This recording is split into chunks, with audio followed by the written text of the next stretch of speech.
O ar frio da noite paulistana envolvia o terraço do luxuoso bar, um oásis de vidro e aço suspenso sobre o mar de luzes da cidade. Abaixo, a metrópole pulsava com uma vida anônima e frenética, mas ali, no topo, o tempo parecia se mover de forma diferente, embalado pelo som suave de um jazz instrumental e pelo tilintar constante de taças de champanhe. O ambiente exalava poder e exclusividade, um palco cuidadosamente montado para os jogos sociais da elite. As conversas eram fragmentadas, repletas de nomes de empresas, valores de mercado e destinos de viagens exóticas, mas vazias de qualquer conexão real. Era um ecossistema de aparências, onde cada sorriso era calculado e cada aperto de mão escondia uma intenção. A opulência do cenário contrastava brutalmente com a solidão disfarçada que pairava entre as mesas, uma verdade silenciosa que ninguém ousava admitir em voz alta. No centro desse universo artificial estava André de Pádua. Aos 38 anos, ele era a personificação do sucesso, CEO de uma gigante de tecnologia, milionário e figura carimbada nas colunas sociais. Seu terno de grife, cortado sob medida, e o relógio de luxo em seu pulso eram menos acessórios e mais uma armadura, símbolos de um poder que ele conquistou com uma frieza implacável. Sentado em uma mesa privilegiada, cercado por homens que chamava de amigos, sua postura era a de um predador relaxado em seu território. Contudo, por trás da fachada de confiança absoluta, seus olhos revelavam um tédio profundo, o cansaço de um homem que já havia vencido todos os jogos e agora via o mundo como um tabuleiro previsível e as pessoas, meras peças a serem movidas conforme sua vontade para aliviar o seu entediamento crônico. A conversa ao seu redor era um zumbido monótono de egos inflados, até que a voz de um de seus sócios cortou o ar com um desafio velado. "Você consegue tudo, André, absolutamente tudo", disse ele, erguendo a taça, "menos algo que o seu dinheiro não pode comprar." A frase pairou no ar, uma provocação direta ao único Deus em que André acreditava, o poder financeiro. Um silêncio momentâneo se instalou, e os olhares se voltaram para ele, esperando uma resposta à altura. Ferido em seu orgulho, André sentiu uma faísca de irritação. Seus olhos varreram o bar com desdém, passando pelas figuras superficiais ao seu redor, até pousarem em um canto mais afastado. Lá, alheia a tudo, estava Luana, uma jovem musicista que afinava seu violino com uma concentração quase sagrada. Sua simples elegância e aura de autenticidade, um contraste gritante com a artificialidade do lugar. Naquele instante, ela deixou de ser uma pessoa e se tornou um objetivo, o troféu perfeito para provar seu ponto. Um sorriso lento e calculista se formou nos lábios de André. Ele se inclinou para a frente, a voz ressoando com uma confiança inabalável que calou a mesa. "Aposto com vocês", declarou ele, apontando discretamente com o queixo na direção da musicista. "Em um mês, eu faço aquela mulher se apaixonar perdidamente por mim." A proposta foi recebida com risadas e um entusiasmo cúmplice. As taças se ergueram em um brinde, selando o pacto cruel. O som do cristal se chocando ecoou pelo terraço, um decreto sombrio sobre o destino de uma mulher inocente. A poucos metros dali, Luana, sem saber que acabara de se tornar o prêmio em um jogo de vaidade, tocou uma primeira nota em seu violino, pura e cristalina, um som de beleza genuína em um mundo de mentiras. A aproximação de André foi um roteiro ensaiado, uma performance aprimorada ao longo de anos de conquistas vazias. Ele se apresentou com o charme calculado de quem está acostumado a ser o centro das atenções, oferecendo uma bebida, elogiando a música com frases que soavam profundas, mas que eram apenas decorações para o seu verdadeiro objetivo. Ele esperava a reação de sempre, o deslumbramento, o interesse imediato em seu status. a porta se abrindo para o jogo que ele dominava tão bem. Contudo, Luana apenas o olhou com uma curiosidade tranquila. Seus olhos verdes parecendo atravessar a fachada que ele construíra com tanto esmero. Ela agradeceu a bebida com um sorriso genuíno, mas seus ombros não relaxaram em submissão, nem seu olhar se tornou submisso. Ela permaneceu em seu próprio eixo, uma presença calma e autossuficiente que o desequilibrou pela primeira vez em muito tempo. Para seu completo espanto, ela não se interessou pelo nome de sua empresa ou pelo modelo de seu carro. Em vez disso, ela perguntou o que ele sentia ao ouvir a melodia que acabara de tocar, uma peça melancólica de um compositor pouco conhecido. A pergunta o pegou desprevenido, forçando-o a abandonar o script. Ele gaguejou uma resposta genérica, mas ela percebeu a hesitação. Foi então que ela sorriu, um sorriso que não era de deboche, mas de compreensão. Ela começou a falar sobre como a música era uma linguagem que não mentia, que revelava as verdades que as palavras escondiam. André, o mestre da manipulação, se viu em um território desconhecido, onde a única moeda de valor era a autenticidade, algo que ele havia esquecido que possuía. Naquele momento, o jogo mudou de figura, e ele já não era mais o jogador no controle. Ela contou, em uma conversa que se estendeu pela madrugada, que tocava ali não apenas para pagar a faculdade de artes, mas para custear o tratamento de sua mãe. A mulher que a criou sozinha enfrentava uma doença degenerativa que avançava lentamente, roubando suas memórias e sua independência. Luana descreveu as noites em claro, a burocracia desumana do sistema de saúde e o peso de ver a pessoa que mais amava se apagar aos poucos. Não havia autocomiseração em sua voz, apenas a determinação feroz de quem luta uma batalha silenciosa e solitária. Cada nota que ela tocava naquele bar de luxo era um ato de resistência, um grito de amor em meio a um mundo indiferente. É em histórias, como a de Luana, que a gente percebe a força que existe por trás de um rosto sereno. Se você também se emociona com relatos assim, sua inscrição no canal nos ajuda a encontrar e a contar cada vez mais histórias de superação. André ouvia cada palavra sentindo um desconforto crescente, uma sensação estranha que ele demorou a identificar como vergonha. A aposta, antes um troféu de seu poder, agora parecia um ato de profanação, uma violação de algo puro. Ele se viu comparando a futilidade de seus problemas de milionário com a luta real e visceral daquela jovem. A solidão que ele sentia em sua cobertura de luxo era um capricho. A dela era uma condição imposta pela vida. Ele começou a visitá-la todas as noites, não mais como um predador, mas como um ouvinte.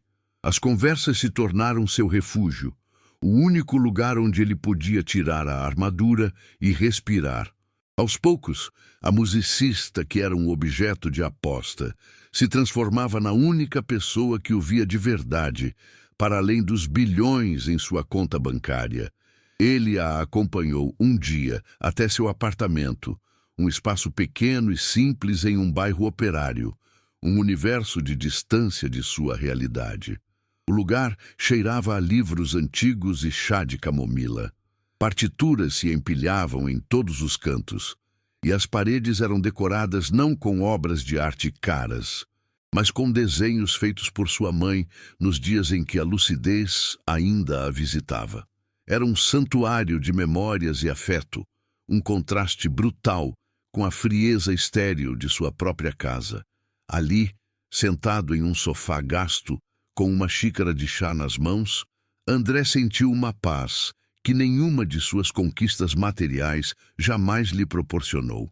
Ele estava testemunhando uma forma de riqueza que seu dinheiro não podia comprar, uma riqueza construída sobre laços de amor e resiliência. E isso o assustava e o atraía na mesma medida. Foi nesse ambiente de confiança que Luana lhe mostrou uma caixa de sapatos gasta, cheia de cartas e fotografias amareladas. Ela compartilhou as histórias por trás de cada imagem. A história de uma família que, embora marcada pela ausência e pela dificuldade, era sustentada por um amor incondicional. Ela falou sobre o sonho de sua mãe de visitar a Itália, um sonho que a doença tornara impossível. Enquanto falava, seus olhos brilhavam com uma mistura de saudade e esperança. A esperança de que a música pudesse, de alguma forma, construir uma ponte para as memórias que sua mãe estava perdendo. André sentiu um nó na garganta, uma emoção crua e poderosa que o atingiu em cheio. Ele não era mais um espectador. Ele estava se tornando parte daquela história, de uma forma que ele nunca poderia ter previsto. Naquele instante, ao ver a vulnerabilidade e a força dela entrelaçadas de forma tão bela, algo dentro de André se quebrou para sempre. A imagem do CEO implacável, do homem que via pessoas como peças, se dissolveu, revelando apenas um homem profundamente comovido e aterrorizado por seus próprios sentimentos. A aposta não era mais uma lembrança distante, era uma ferida aberta, um segredo tóxico que envenenava cada sorriso trocado, cada momento de conexão genuína. Ele estava apaixonado, de uma forma avassaladora e irrevogável, e essa constatação o deixou sem chão. O prêmio do jogo havia se tornado a juíza de sua alma. Naquele instante, o milionário deu lugar ao homem, um homem assustado com a própria capacidade de sentir. É por momentos de virada como este que vale a pena continuar. Inscrever-se é o que nos permite seguir registrando essas transformações humanas. Enquanto seu coração se abria para Luana, o mundo que ele habitava começou a se fechar ao seu redor. Seus sócios, os cúmplices da aposta, não entendiam sua nova obsessão. As piadas se tornaram mais frequentes e cruéis. "E aí, já fechou o negócio?" perguntavam com sorrisos maliciosos durante as reuniões. "Cuidado para não se apaixonar de verdade, André. Ela não faz parte do nosso clube." Cada comentário era como um prego em sua consciência, lembrando-o da base podre sobre a qual ele estava construindo a coisa mais importante de sua vida. A pressão externa aumentava a cada dia, transformando seus amigos nos antagonistas de sua própria história, os guardiões do passado superficial que ele desesperadamente queria abandonar, mas do qual não sabia como escapar. André começou a se afastar deles, inventando desculpas para não comparecer aos jantares e eventos sociais. Ele se sentia um impostor em seu próprio círculo. A companhia de Luana era o único lugar onde se sentia real, mas a culpa o corroía. Ele tentou ajudá-la financeiramente, oferecendo-se para pagar os melhores médicos para sua mãe, mas ela recusou com uma firmeza gentil. "Eu agradeço, André, de verdade", disse ela, segurando sua mão. "Mas esta é a minha luta. A única coisa que peço é que você esteja aqui, comigo." Suas palavras, em vez de aliviá-lo, aprofundaram seu tormento. Ela não queria seu dinheiro, queria sua presença, sua verdade. E a verdade era a única coisa que ele não podia lhe dar sem arriscar perdê-la para sempre. Em uma tarde de domingo, ele a levou para um pequeno conservatório de música, um lugar esquecido no centro da cidade. Longe dos olhares da elite, ela tocou para ele, apenas para ele. O som do violino preencheu o salão empoeirado, uma melodia que falava de dor, de esperança e de uma beleza que nascia da imperfeição. Naquele momento, sob a luz dourada que entrava pelas janelas altas, não havia aposta, não havia mentira, não havia mundos diferentes. Havia apenas duas pessoas conectadas por algo muito maior do que elas. Ele a observava com uma adoração que o assustava, percebendo que a felicidade que ele tanto buscou em iates e contratos milionários estava ali, na simplicidade daquele instante, na música daquela mulher. Era um momento de clareza perfeita e dolorosa. O medo o paralisou. A ideia de confessar a aposta se tornou um monstro em sua mente. Ele ensaiava o discurso dezenas de vezes, mas as palavras morriam em sua garganta. Como dizer à única pessoa que viu sua alma que o início de tudo foi um jogo de vaidade? Como admitir que sua pureza foi o alvo de uma disputa entre homens entediados e cruéis? Ele temia o olhar de decepção dela mais do que temia a falência. Aquele homem que nunca hesitou em demitir centenas ou fechar negócios de risco, agora era um covarde, refém de um único segredo. A ironia era brutal. Para manter a mulher que o ensinou a ser verdadeiro, ele precisava sustentar a maior mentira de sua vida. Em um ato de desespero, ele decidiu que a melhor maneira de apagar o passado era construir um futuro inquestionável. Ele organizou uma festa suntuosa em sua cobertura, um evento para a elite de São Paulo.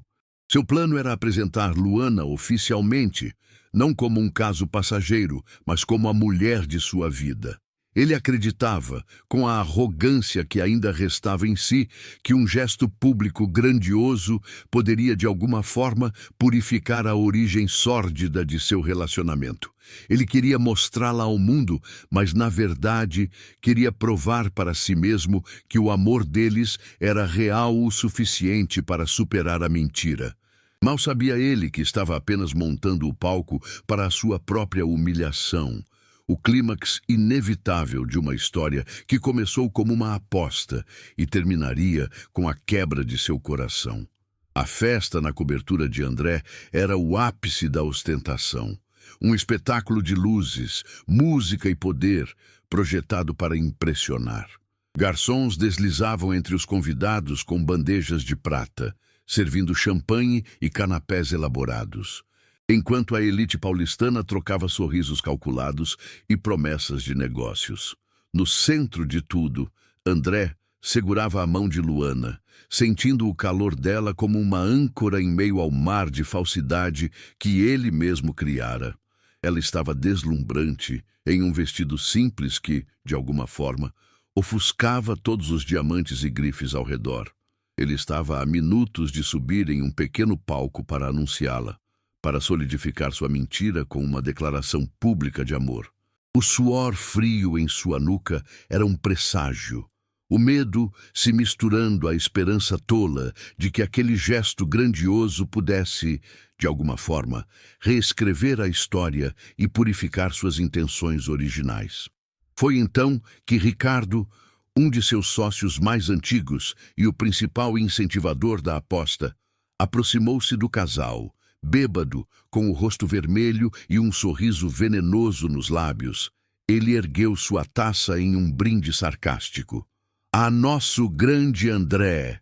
ele bradou, sua voz alta o suficiente para silenciar as conversas ao redor. O homem que sempre cumpre o que promete, não importa o custo. Um silêncio desconfortável se instalou. André tentou afastá-lo, mas Ricardo se desvencilhou, fixando os olhos em Luana. "Você precisa saber, querida. Você é o maior troféu dele. 1 mês. Ele apostou que em 1 mês faria você se apaixonar. E olhe só, ele conseguiu." Um brinde ao vencedor. O som da revelação caiu sobre a festa como uma guilhotina, cortando o ar e deixando um vácuo de choque e horror. Todos os olhares se voltaram para Luana, esperando o colapso, os gritos, as lágrimas de humilhação que a situação exigia. Mas ela não lhes deu essa satisfação. Seu rosto, antes iluminado por um sorriso, tornou-se uma máscara de profunda e serena decepção. Seus olhos verdes, que antes viam a alma de André, agora o atravessavam como se ele fosse de vidro, expondo todo o vazio que havia dentro dele. Ela soltou sua mão com uma lentidão deliberada, o toque se desfazendo como um último fio de esperança. O silêncio na cobertura era tão absoluto que se podia ouvir a pulsação distante da cidade abaixo.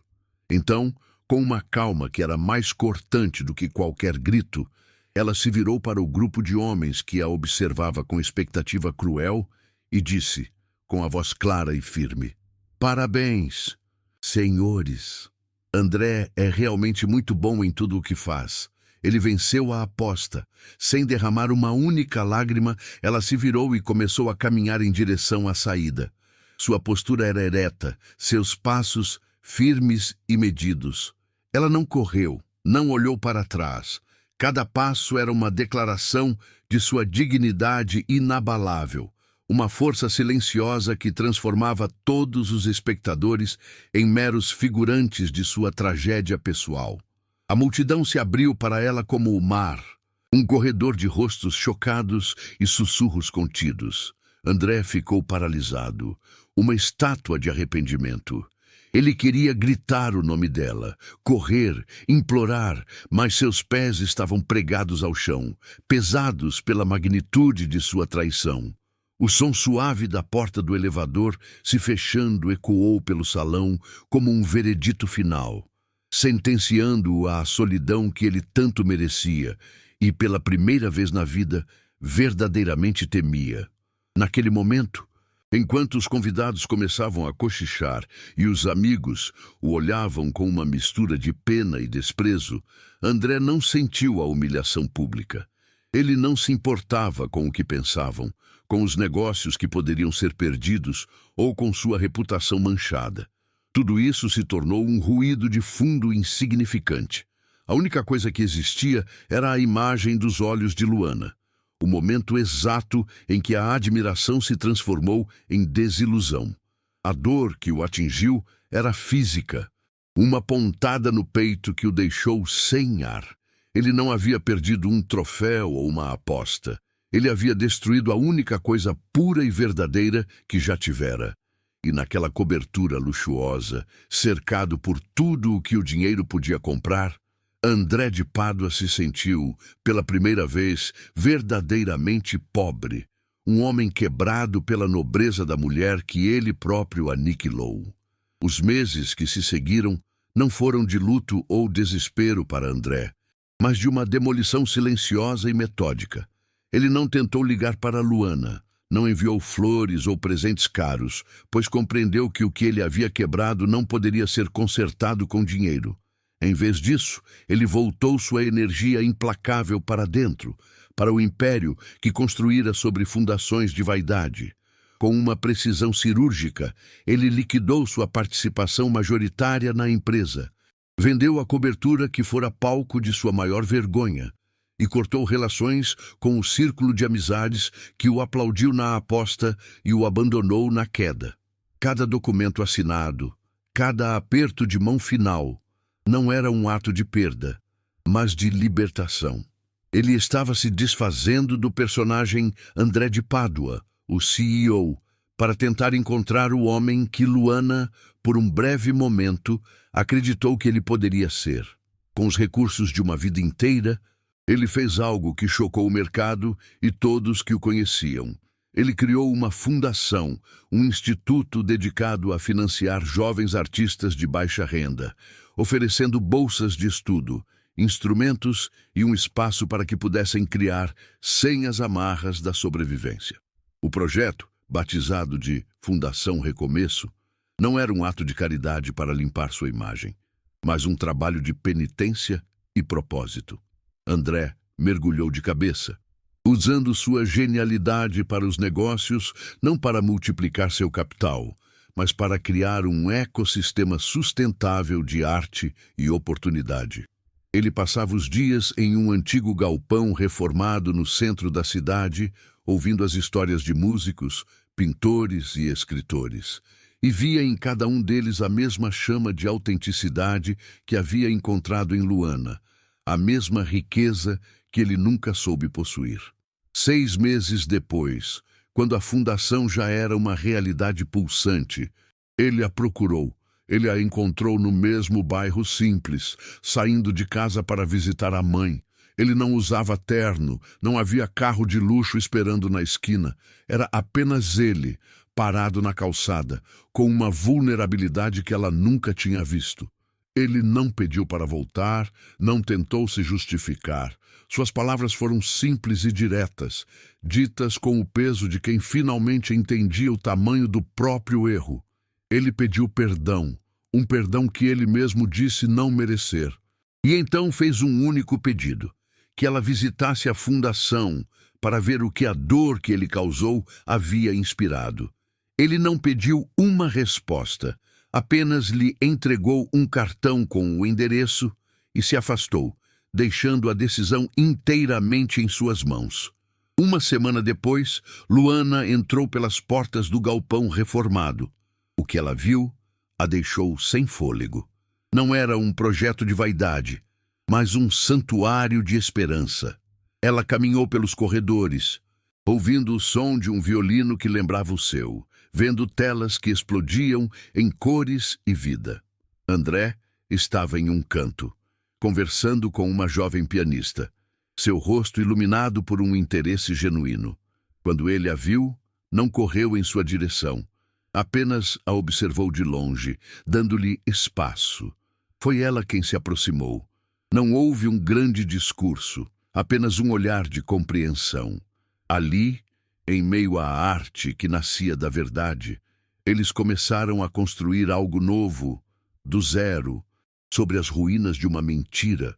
Histórias como essa nos lembram que a verdadeira redenção não está em apagar o passado, mas em construir um futuro digno dele. Se você também acredita no poder da transformação, sua inscrição no canal nos ajuda a continuar compartilhando relatos de esperança.